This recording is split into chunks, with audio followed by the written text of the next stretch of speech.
Welcome to Never Hate Gaming. Hi guys, in this video I will be giving you an update on my equipment set and how it looks like on my attributes.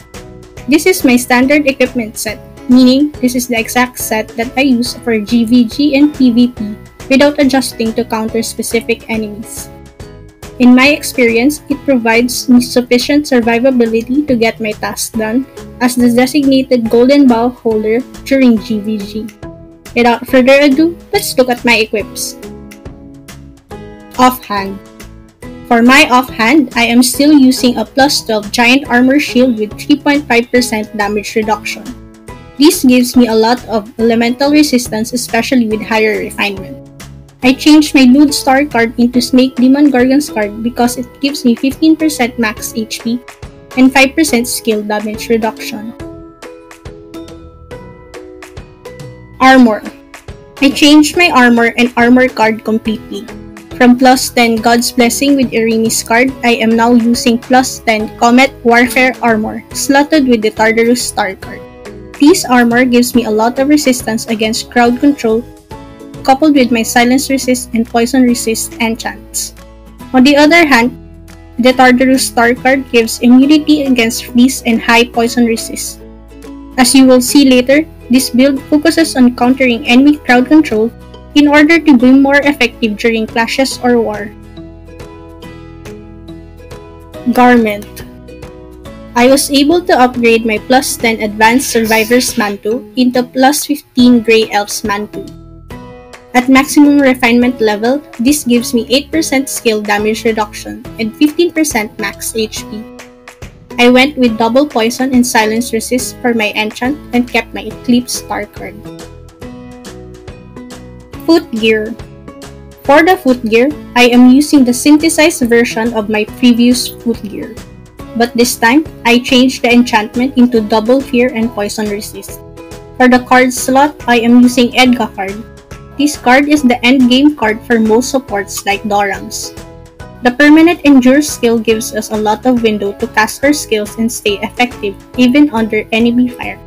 It also provides immunity against snare, which easily counters notable traps like Dark Matter Trap of Stellar Hunters and Thorn Traps from Hellplant of Begetters. Accessory 1.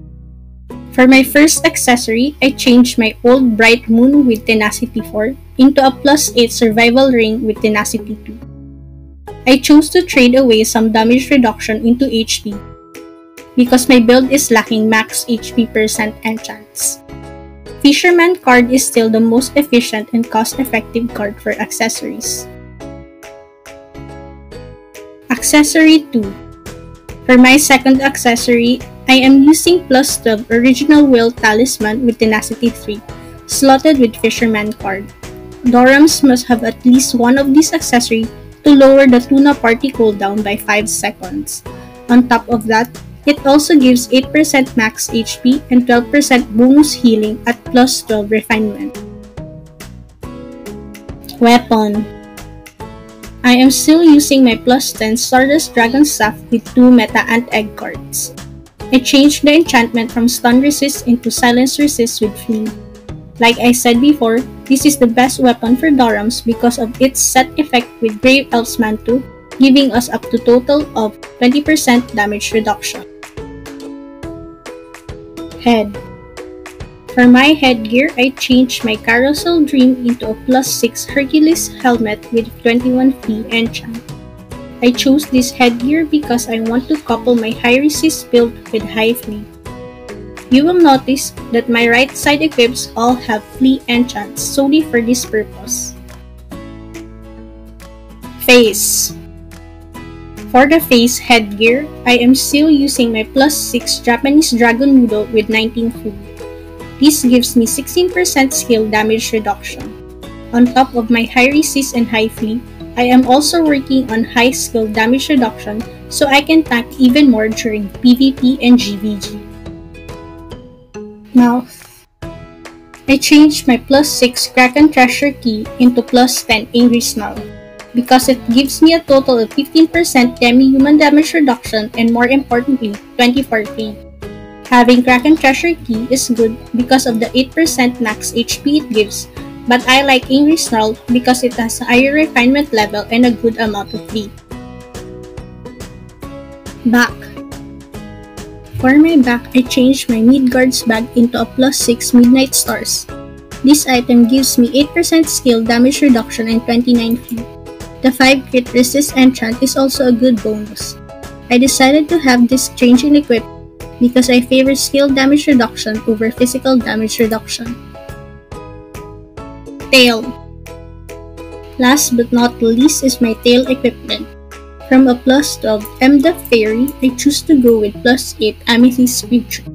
This item gives me 8% skill damage reduction, 16 P, and 7.8% max HP. If you would notice, this is my only item that has a max HP enchant. After seeing my equips, it is now time to see how my attributes look like with just my buffs. Let's start with the buffs. As a Doram, I am on the lower spectrum in terms of HP as I only have around 1 million HP. I plan on increasing this by getting HP cards like Spashar and Osiris cards. Unfortunately for me, it will take quite some time because these cards are really expensive. One thing to note about my build is my fleet. I have 823 fleet, which is said to be enough to be competitive. During my test with my friends, I was able to confirm that without proper cards and equips, enemies will have a hard time to land their attacks with this level of fleet. Up next is my skill damage reduction at 57%. This is where the strategy of this build leans on. I can still improve this if I can improve the refinement level of my +6 Midnight Stars and +8 Amethyst Creature. Skill damage reduction is the best investment, GvG, because it works for both physical and magic damage that are skill-based. This doesn't work on auto attacks, but the main concern for GvG are pre-K skills when entering portals or long-range skills during Zone War. Right now, I am trying to snap these equips to improve them through safe refinement, but the snapping is really tight and I rarely win a snap.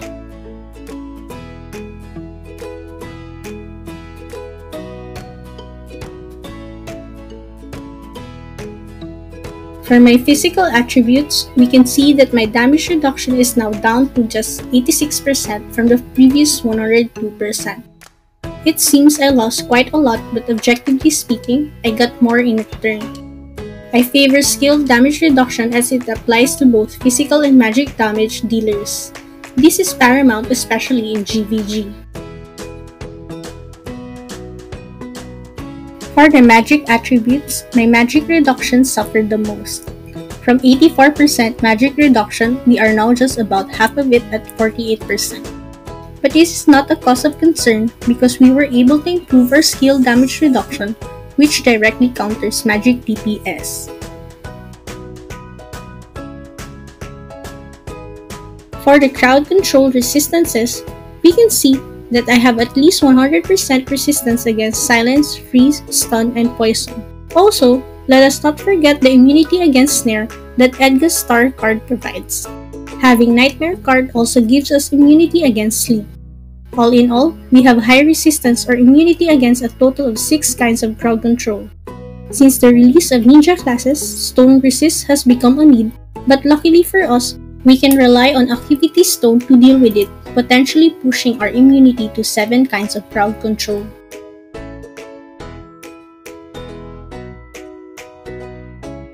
Since the last time, I wasn't able to improve my elemental reductions by a lot, which is why my elemental damage reductions are so-so at the moment.